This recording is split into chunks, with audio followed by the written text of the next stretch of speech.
Hello student, welcome my YouTube channel learn and teach में आपका स्वागत है।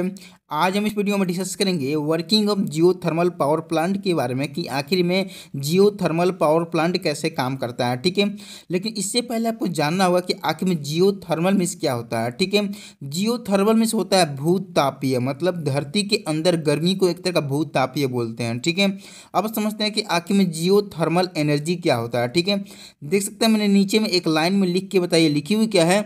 Geothermal energy is the heat produce deep in the earth core. मतलब कहने का मतलब है जियोथर्मल एनर्जी उसको कहेंगे जो धरती के अंदर हीट को प्रोड्यूस करता है, तो उस टाइप की एनर्जी को जियोथर्मल एनर्जी हम लोग बोलेंगे। ठीक है, जिसका उपयोग हम लोग जियोथर्मल पावर प्लांट में उपयोग करते हैं। इसके सहयोग से हम लोग इलेक्ट्रिसिटी को उत्पन्न करते हैं। ठीक है, अब समझते हैं कि आखिर में जियोथर्मल पावर प्लांट क्या होता है। ठीक है, देख सकते हैं मैंने नीचे में एक्सप्लेन करके बताइए, लिखी हुई क्या है। जियोथर्मल पावर प्लांट एक तरह का ऐसी टेक्नोलॉजी होती है जिसमें उपयोग करते हैं स्टीम का, और स्टीम के सहयोग से इलेक्ट्रिसिटी को उत्पन्न किया जाता है। ठीक है, ये स्टीम आती कहाँ से है? ये स्टीम हमारे धरती के अंदर कम से कम 1 मील या 1 मील से ज़्यादा हमारे धरती के अंदर ये मौजूद होती है, जिसको एक तरह का क्या बोलते हैं, जियोथर्मल रिजर्वायर बोलते हैं, जिसके अंदर हॉट वाटर होती है। ठीक है, नीचे मैंने थोड़े से एक्सप्लेन की हुई, देख सकते हैं लिखी हुई क्या है कि भूतापीय ऊर्जा से विद्युत शक्ति उत्पन्न किया जाता है। उपयोग में आने वाली तकनीकों में dry steam power station, flash steam power station और बाइनरी साइकिल पावर स्टेशन शामिल है। भूतापीय बिजली उत्पादन वर्तमान में 26 देशों में उपयोग किया जाता है। तो चलिए अब समझते हैं इसका कंस्ट्रक्शन के बारे में कि आखिर में जियोथर्मल पावर प्लांट को कैसे बनाया जाता है और कौन सी जगहों पे इसे इंस्टॉल किया जाता है। ठीक है, देखिए जियोथर्मल पावर प्लांट को आप हर जगह नहीं बना सकते हैं। ठीक है, इसको बनाने के लिए खास तौर की जगह की आवश्यकता पड़ती है। ठीक है, वो जगह को क्या बोलते हैं, जियोथर्मल फील्ड बोला जाता है। ठीक है, जियोथर्मल फील्ड को अब सबसे पहले ढूंढा जाता है। ठीक है, जियोथर्मल फील्ड किसको बोलते हैं?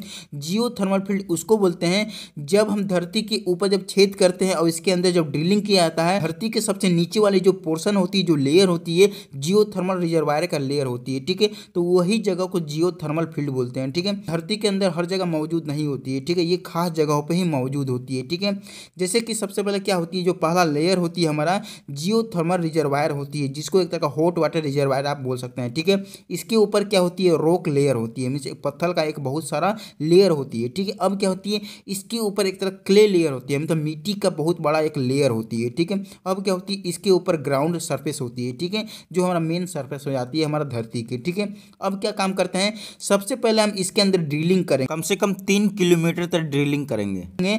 जो ड्रिलिंग को करने के बाद ये कम से कम ग्राउंड सरफेस से लेके हमारा जियोथर्मल रिजर्वायर तक ड्रिलिंग करेंगे। ठीक है, ड्रिलिंग करने के बाद अब क्या काम करेंगे, इसके अंदर पाइप को इंस्टॉल करेंगे। ये पाइप को एक तरह का हॉट वाटर इनलेट पाइप बोलेंगे, जो हमारा जियोथर्मल रिजर्वायर के सहयोग से अंदर में जो हमारा हॉट वाटर है उसको हम धरती के सरफेस के ऊपर ला सके। ठीक है, धरती के सरफेस के ऊपर लाने के लिए इस यहाँ पे हॉट वाटर इनलेट पाइप का उपयोग किया जाता है। ठीक है, क्या काम करेंगे, ये जो पाइप हमारा हॉट वाटर इनलेट पाइप, जो इसके ऊपर वाली जो छोर है, जो हमारा ग्राउंड सरफेस के ऊपर तक आई है, इस पे हम इंस्टॉल करेंगे फ्लश टैंक का, जो हमारा स्टीम का एक टैंक होती है, जो हमारा स्टीम को फ्लश करने का काम करती है। ये इसे तेजी के साथ प्रवाह करने का काम करती है, उसे एक तरह का आगे की ओर भेजने का काम करती है। ये किसको भेजती है, हमारा स्टीम टरबाइन को। ठीक है, जब स्टीम टरबाइन को हाई वेलोसिटी के साथ ये स्टीम को फ्लश करती है, भेजती है, तभी जाकर हमारा स्टीम टरबाइन रोटेशन करेगी और इलेक्ट्रिसिटी को जनरेट करेगी। ठीक है, तो इसको एक तरह का फ्लश टैंक बोला जाता है। अब क्या होती है, फ्लश टैंक से एक पाइप निकलती है जो हमारा स्टीम टरबाइन में चली जाती है। देख सकते हैं किस तरह से फ्लश टैंक से एक पाइप निकली जो हमारा स्टीम टरबाइन में चली गई, इसको एक तरह का स्टीम टरबाइन बोलेंगे। ठीक है,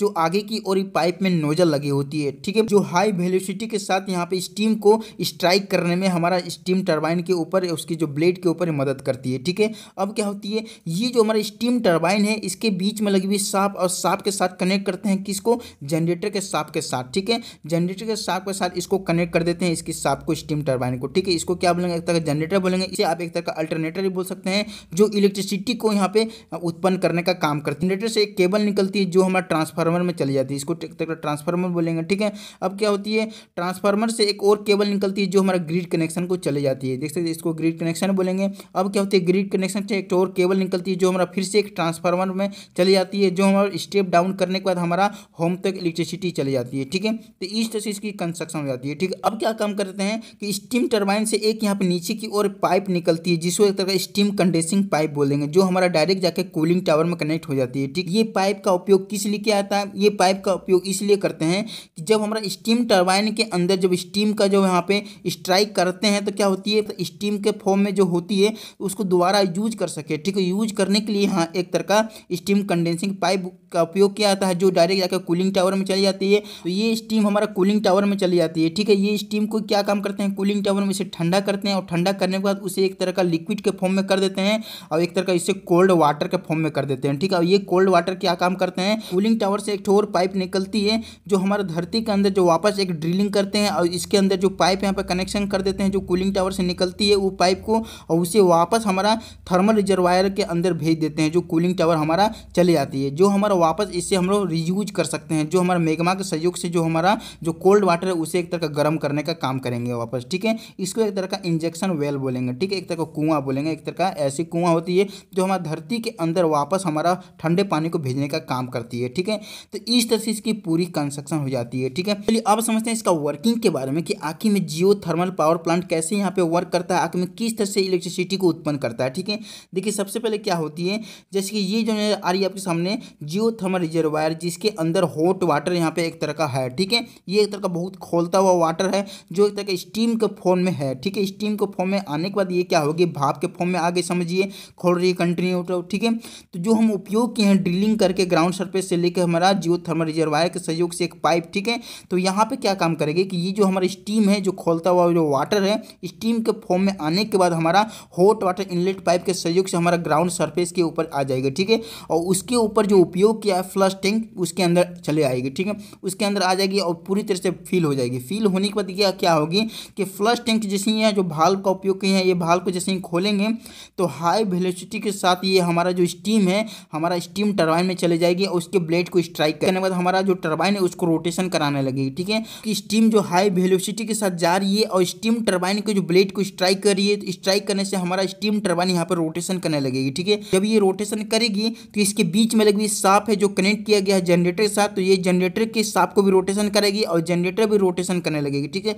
जब जनरेटर यहाँ पर रोटेशन करेगी और यहाँ पे स्टीम टरबाइन भी रोटेशन करेगी तो क्या होगी, जब जनरेटर को रोटेशन कराएगी तो जनरेटर यहाँ पे इलेक्ट्रिसिटी को उत्पन्न कर देगी। ठीक है, देख सकते हैं कि तो इलेक्ट्रिसिटी को उत्पन्न कर दी और इलेक्ट्रिसिटी को जब उत्पन्न कर देगी तो केबल का सहयोग से यहाँ चले जाएगा ट्रांसफार्मर को और ट्रांसफार्मर हमारा ग्रिड कनेक्शन को भेज देगी और ग्रिड कनेक्शन हमारा वापस हमारा ट्रांसफार्मर यहाँ पे स्टेप डाउन करने के बाद हमारा इलेक्ट्रिसिटी को घरों तक पहुंचा देगी। ठीक है, इस तरह से जियो थर्मल पावर प्लांट यहाँ पे काम करता है, इस तरह से इलेक्ट्रिसिटी को उत्पन्न की जाती है। ठीक है, इस स्टीम टरबाइन के अंदर जो स्टीम का जो उपयोग किया जा रहा है उसे वापस यूज करने के लिए उसे एक तरह का वाटर का फॉर्म में करने के लिए हम जो उपयोग किया गया यहाँ पे देख सकते हैं नीचे में स्टीम कंडेंसिंग पाइप को। ठीक है, यही पाइप यहाँ पर डायरेक्ट जाकर कूलिंग टावर में चली जाएगी और ये यहाँ से जो स्टीम है डायरेक्ट हमारा कूलिंग टावर में चली जाएगी। ठीक है, कूलिंग टावर उसे क्या काम करेंगे, उसे कंडेंस कर देगी, उसे एक तरह का ठंडा कर देगी, उसे लिक्विड के फॉर्म में करने के बाद वापस उसे कूल्ड वाटर में कर देगी और कूल्ड वाटर को यहाँ पे नीचे की ओर इंजेक्शन वेल जो पाइप का उपयोग किया गया है उसके अंदर भेज देगी और वापस हमारे जियो थर्मल रिजर्वायर तक उसे पहुंचा देगी। ठीक है,